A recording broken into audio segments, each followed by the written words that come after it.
It's Wednesday, June 12th. I'm Priyanka Arabindi. And I'm Juanita Tolliver, and this is What a Day, the show where we don't know how to feel about a New York judge allowing disgraced former Representative George Santos to summer in Pennsylvania's Pocono Mountains as he awaits trial for a slew of criminal charges. Yeah, doesn't the judge know that there is no good that can come from allowing George Santos to have a hot girl summer? Joanne the Scammer is on the loose, y'all. Tara Ravache is on the loose. On today's show, Justice Samuel Alito is caught on tape agreeing with Christian conservative viewpoints. Big shocker there. Plus, Manhattan District Attorney Alvin Bragg will testify before Congress in July about Trump's hush money trial. But first, a Delaware jury on Tuesday convicted Hunter Biden on 3 federal felony gun charges. The verdict makes Biden the first member of a sitting president's immediate family to be convicted of a crime. A sentencing date hasn't been set yet, but the president's son is facing substantial prison time, up to 25 years. Hunter Biden did not speak to reporters after the decision, but he did release a statement saying he was more grateful for the support of his family than disappointed in the verdict. He also said, quote, "Recovery is possible by the grace of God, and I am blessed to experience that gift one day at a time," alluding to his lifelong struggle with addiction that was at the heart of his gun case. Right. So can you remind us of some of the details of this case? What exactly was President Biden's son, Hunter, found guilty of doing here? Biden was convicted of lying about his drug use on an application to buy a gun back in October 2018, and then illegally possessing that gun while he was actively addicted to illegal drugs. Around the time in question, he was in the throes of his addiction to crack cocaine. He wrote about it in a 2021 memoir, and excerpts from the audiobook were even used as evidence against him during the trial. It really showed a level of inhumane treatment towards someone who was struggling with addiction issues, honestly. Yeah, not good. Republicans have, spent the last 2 years really just beating up on Hunter Biden and trying to use that by extension to beat up on President Joe Biden, his father. What did they have to say about all of this? They were actually kind of muted about the whole thing. Florida Congressman and all-around troll Matt Gaetz tweeted the verdict was, quote, kind of dumb. Wow. Okay, that's not what I would have expected from the most craven people in the world, right. But maybe they decided to look in the mirror for a moment. House Speaker Mike Johnson told CNN the verdict did nothing to disprove their baseless claims that the Justice Department is rigged against former President Donald Trump, also now a convicted felon. Every case is different, and clearly the evidence was overwhelming here. I don't think that's the case in the Trump trials, and all the charges that have been brought against him have been obviously brought for political purposes. Hunter Biden is a separate instance. I hope he stretched before that reach, because that was wild. And I guess that's a preview of how Republicans are going to continue to contort themselves about this. I'm sure he's strained something. And the head of the House Oversight Committee, James Comer, said in a statement the Biden verdict was a step toward accountability, but then kept banging the proverbial gong about House Republicans' ongoing impeachment investigation into the president, which has so far turned up nothing. Right. They're going to keep turning up nothing, so I don't know how much longer they want to keep spinning their wheels. On the Democratic side, the response was also muted. New York Democrat Alexandria Ocasio-Cortez told CNN that the responses show the stark difference between the parties. Democrats are willing to accept when our justice system works as functioned and as designed. We're not here contesting the results. We're not here trying to defund the FBI or the Department of Justice because we don't like the outcome of a given trial. For more on Hunter Biden's trial and the reaction to the verdict, I spoke with Alex Thompson. He's a national political correspondent for Axios, and he was in the courtroom during the trial. I started by asking him about the reaction inside the courtroom when the verdict was read. It was really interesting. So in part because the jury deliberated for such a short amount of time, it was only really 3 hours in total across 2 days, that a lot of Hunter Biden's family who had been in town, including the First Lady, didn't even make it in for the verdict. Oh, wow. Yeah, so essentially you had his wife and his uncle, and there were a few family friends because they just didn't anticipate that it would be so soon. In terms of Hunter, he has usually a looseness to him, even in bad situations. But as it was being read, it could have been a portrait. He didn't move at all. He was perfectly still. And then he did sort of 3 very small nods. Then stood up, hugged his lawyers, kissed his wife, and walked out. It was very much okay, what's next sort of vibe. What does the verdict mean practically for Hunter Biden? Given the crimes, he could be facing up to 25 years in prison. Is it likely that he'll receive that sentence? No. He's a first-time offender. It's very unlikely. There's even a possibility there's no jail time or probation. The bigger consequence from this is about the next trial. There's a tax trial that begins in Los Angeles on September 5th. And if he is found guilty on that, then now he has a criminal record. And that could actually create more consequences for him from a prison point of view. Now, sticking to this first verdict, President Biden said in a statement after the verdict Tuesday that he will, quote, accept the outcome of this case and will continue to respect the judicial process. He's also said previously that he would not pardon his son. What do we know about how the president has been privately processing and handling this trial and now the verdict? I mean, this weighs on the president really heavily, in part because I think the president feels guilty for this happening to Hunter at all. I mean, like, let's face the facts. Like, Hunter, all the events that happened in this trial were in 2018. It is a crime that's very rarely prosecuted. And if Joe Biden had not run for president and had won the presidency, then it's very unlikely that this would have been charged. Now, the evidence probably shows that Hunter did break the law, but I think Joe Biden rightly feels that Hunter would not be facing this and is being put under an incredible amount of stress at a moment when he is finally sober. I think that weighs on it. I think Joe Biden is always scared of Hunter relapsing, and it also makes him sad. And I think that was captured in the president's statement when he said, I'm the president, but I'm also a dad, right? Like, that's where that through line resonated. But how does Biden's response here compare to the response that Trump and the Republican Party had when he was convicted last month? I mean, they're very different. And part of the difference is the fact that we're talking about the president's son versus an actual candidate. Trump obviously, railed against the system, tried to make himself into a martyr for his cause, and basically said that the whole thing was junk. In this case, obviously, Joe Biden has said that he's respecting the rule of law, that, he won't pardon Hunter, and that this is, an important part of the system. And, in truth, when Hunter was in the spirals of his crack cocaine addiction from 2015 to 2019, he did a lot of bad things. And speaking of that context, because being president means attacks from the opposing party, and so far, Republicans have been downplaying this verdict and the president's response to it, and instead they're continuing to point to former President Donald Trump's conviction as proof that the Justice Department is corrupt. The Trump campaign even called the Biden verdict a distraction. To what extent does the Biden verdict dent Republicans' arguments about fairness in the courts? I find this Republican response so interesting, in part because it's the complete opposite of what you saw just 4 years ago. I mean, if you remember 4 years ago, Trump basically every rally couldn't talk about Hunter enough. But I think the thing that Trump's pollsters have probably told him, I don't know for sure, but you also see this in the public polling, I don't think that voters really are going to make up their vote based on what Hunter Biden did or didn't do. And as a result, you see them trying to pivot away from focusing on Hunter in the same way they did before. I also think, to your point, there's some, MAGA people that are being like, oh, well, they only attacked Hunter on the gun thing so they could get away with the bigger conspiracy. But those are sort of like outside agitator voices or, like staffer level voices. And that's why I've always felt the most interesting part about this case is not about the horse race politics of it all. It's really about the family drama. And, it's simultaneously sort of a family tragedy and a love story. Let's talk about that, because there was a lot of embarrassing information that came out through this trial. You mentioned all of the evidence they had that included the relationship Hunter started with his sister-in-law, Hallie, after her husband and Hunter's brother, Beau, passed away. How they smoked crack cocaine together, how she threw away the gun at the center of these crimes in a grocery store trash can when she found it. Now, President Biden wasn't implicated in any of this, but what kind of political damage could this do to him as he faces a tough bid for re-election?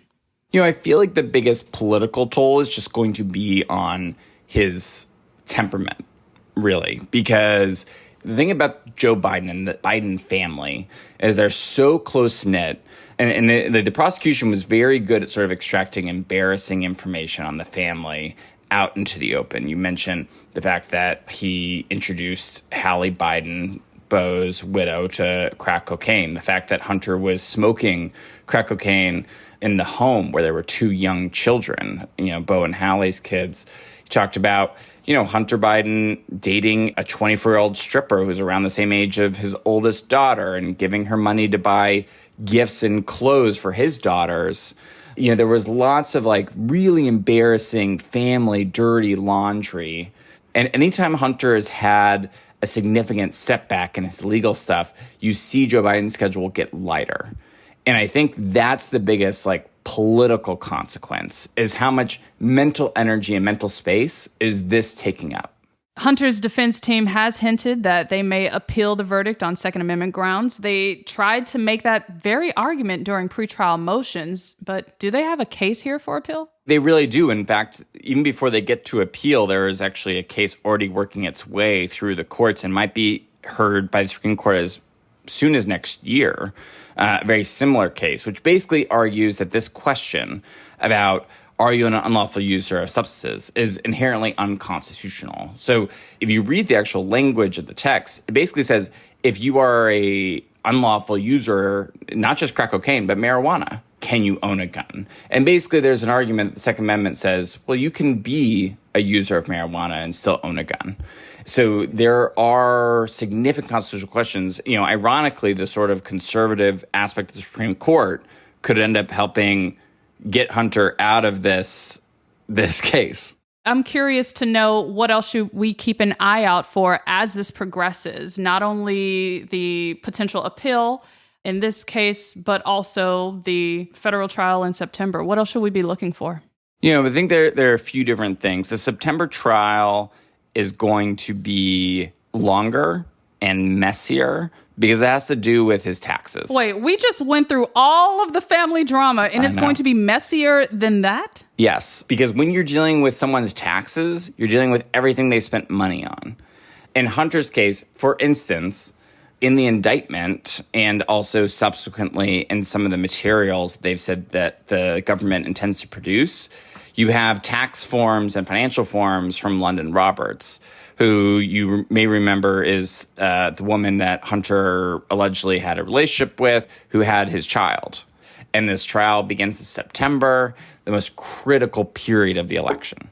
That was my conversation with Alex Thompson, national political correspondent with Axios. And we'll be sure to keep following this story and the potential appeal from Hunter Biden's legal team. That is the latest for now. We'll get to some headlines in just a moment. But if you like our show, please make sure to subscribe and to share it with your friends. We'll be right back after some ads.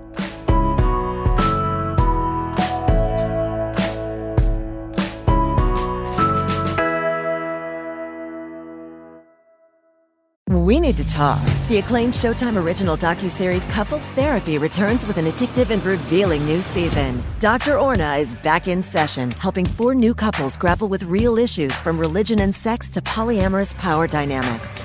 Collider says couples therapy is like nothing else on TV. It's break up or break through on the new season of Couples Therapy. Now streaming with the Paramount Plus with Showtime plan. Visit ParamountPlus.com to try it free. This show is sponsored by BetterHelp. This year has gone by so quickly. I don't know about you. It felt like New Year's a month ago. I don't know where the time has gone. But therapy can help you take a moment, take stock of the progress you've made, and set achievable goals for yourself for the rest of the year. If you're thinking of starting therapy, give BetterHelp a try. It's entirely online, designed to be convenient, flexible, and suited to your schedule. Just fill out a brief questionnaire to get matched with a licensed therapist and switch therapists anytime for no additional charge. Take a moment, visit betterhelp.com/WAD today to get 10% off your first month. That is BetterHelp, HELP.com/WAD.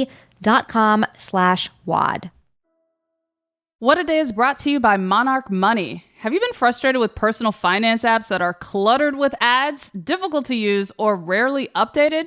So was Monarch. Yeah, absolutely. The biggest issue with all of the other apps. But Monarch is the top-rated all-in-one personal finance app. It gives you a comprehensive view of all of your accounts, investments, transactions, and more. You can create custom budgets, track progress towards your financial goals, and collaborate with your partner. Just everything you would need out of an app like this in one place. That is so amazing. After trying out Monarch for yourself, you'll understand why it's the top-rated personal finance app. And right now, listeners of this show will get an extended 30-day free trial when you go to monarchmoney.com/WAD. That's monarchmoney.com/WAD for your extended 30-day free trial. Let's wrap up with some headlines. Headlines. On Tuesday, U.S. Secretary of State Antony Blinken met with Israeli leaders on his 8th visit to the Middle East since October 7th. His goal this time is to put pressure on Hamas to formally agree to a ceasefire deal with Israel. As for the actual ceasefire proposal that the U.S. has put forth, Egypt and Qatar confirmed on Tuesday that they received a response from Hamas. The Palestinian militant group reportedly gave amendments to the proposal, while Israel called the group's response a rejection. And in other news regarding Hamas, reporting from the Wall Street Journal shows that Hamas leader Yahya Sinwar said in messages to Hamas officials that civilian death tolls could work to the group's benefit. Other messages obtained by the Journal show Sinwar calling civilian deaths, quote, necessary sacrifices. Really just awful. Truly. Sinwar's location is currently unknown, but he is assumed to be hiding out somewhere in the tunnels below the Gaza Strip. Embattled Supreme Court Justice Samuel Alito and his wife, Martha Ann, are in hot water again after new secret recordings emerged on Monday detailing their conservative stance on multiple political issues. The tapes were leaked to Rolling Stone by liberal documentarian Lauren Windsor. Windsor secretly recorded herself when she spoke to the couple last week at the Supreme Court Historical Society's annual dinner. She pretended to be a religious conservative when she spoke to them. Take a listen to her speaking with Justice Alito. People in this country who believe in God have got to keep fighting for that, to return our country to a place of godliness. Oh, I agree with you. Oh, God. I agree with you. Okay. Justice Alito recently faced backlash for flying 2 right-wing flags outside of his homes. Here's Alito's wife, Martha Ann, seemingly joking about the controversy to Windsor. I want a Sacred Heart of Jesus flag because I have to look across the lagoon at the Pride flag for the next month. Oh no, Pride Month, the ultimate boogeyman. That's so wild to me that's something she would just say to a stranger. Crazy. Chief Supreme Court Justice John Roberts can also be heard on the recording disagreeing with Windsor when she asserts that the U.S. is a Christian nation. Yeah, I don't know that we live in a Christian nation. I know a lot of Jewish and Muslim friends who would say maybe not. And it's not our job to do that. It's our job to decide the cases as best we can. Out of those 3 clips, only one person 1 for 3 understood the description of the lifelong commitment and seat that he occupies. It's so interesting, but it's also a reminder of why accountability measures need to be in place to hold these justices accountable. Manhattan District Attorney Alvin Bragg, the prosecutor for Donald Trump's hush money case, is set to testify before Congress for a public hearing on July 12th. And yes, that is just one day after Trump's scheduled sentencing. He will speak before the House Judiciary Committee that is led by, surprise, surprise, Republican Representative Jim Jordan. Jordan called for Bragg and his fellow prosecutor, Matthew Colangelo, to testify just one day after the hush money verdict was released, and Trump was found guilty on all 34 counts. Bragg's office confirmed the July 12th date, and in a statement, they said, quote, "It undermines the rule of law to spread dangerous misinformation, baseless claims, and conspiracy theories following the jury's return of a full-count felony conviction in People v. Trump." Yeah, I feel like this just sets the tone of what to expect when DA Bragg appears before the Judiciary Committee, because he's going to read them for Phil. Yeah, get your popcorn ready, people. It is going to be a good one. And finally, some rare good news on the anti-trans legislation front. A federal judge on Tuesday struck down Florida's ban on gender-affirming care, declaring the law unconstitutional. The ban, which was passed by the state's GOP-led legislature last summer, banned trans youth from receiving hormone therapy, puberty blockers, or transition-related surgeries, and made it harder for trans adults to pursue gender-affirming care. 3 families sued the state last June, and it was temporarily blocked from taking effect.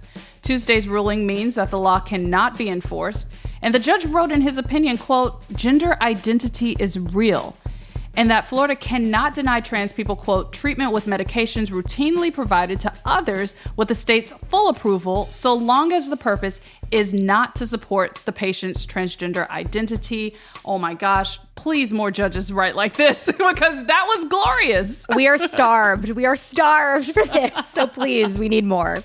And those are the headlines. One more thing before we go. Pride Month is here, and the Cricket Store is stocked with merch to help you celebrate. Whether you're heading to a protest, dancing at a drag brunch, or spending a quiet morning drinking coffee while gay, there's something for you in the Pride or Else collection. One of my personal favorites is the "Leave Trans Kids Alone, You Absolute Freaks" t-shirt because, that's exactly what they need to do. A portion of proceeds from every order go to Crooked's Pride or Else Fund in support of organizations working to provide gender-affirming care and life-saving resources to queer and transgender communities across America. Pick up something you'll love as much as corporate America loves slapping logos on a pride float at crooked.com/store. That is all for today. If you like the show, make sure you subscribe, leave a review, congratulate Florida on their rare good news, and tell your friends to listen. And if you're into reading and not just all of the deranged Christian nationalist things Samuel Alito says when he thinks no one's watching like me, What a Day is also a nightly newsletter. Check it out and subscribe at crooked.com/subscribe. I'm Juanita Tolliver. I'm Priyanka Arabindi. And stay out of the Poconos this summer. No disrespect to the Poconos. All disrespect to George Santos. 100%. You get the freedom to vacation whenever you please when you're not a criminal, I guess. No, Priyanka, he summers. He summers. Yeah, that also. Another key part of that whole exchange.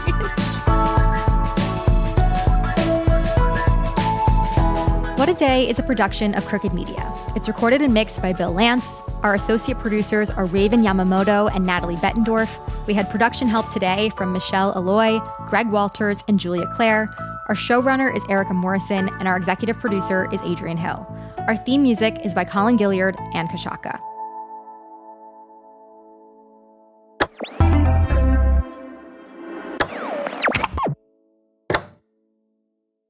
The Cheerwine Uniquely Southern Summer Contest is back. It's your chance to win tons of great weekly prizes all summer long and a grand prize mountain vacation at the truly unique Bear Lake Reserve. 3 ways to enter. Buy Cheerwine and upload the receipt to cheerwine.com or post a pic on social media using hashtag CheerWineSummer or look for bonus codes. This week, enter for your chance to win a pair of tickets to the best pro baseball, hockey, and basketball teams in the South and a case of Cheerwine. Rules at cheerwine.com. Shopify is the global commerce platform that helps you sell at every stage of your business. With the internet's best converting checkout, 36% better on average compared to other leading commerce platforms, Shopify helps you turn browsers into buyers. In fact, Shopify powers 10% of all e-commerce in the U.S. Sign up for a $1 per month trial period at shopify.com/podcastfree. All lowercase, shopify.com/podcastfree, shopify.com/podcastfree.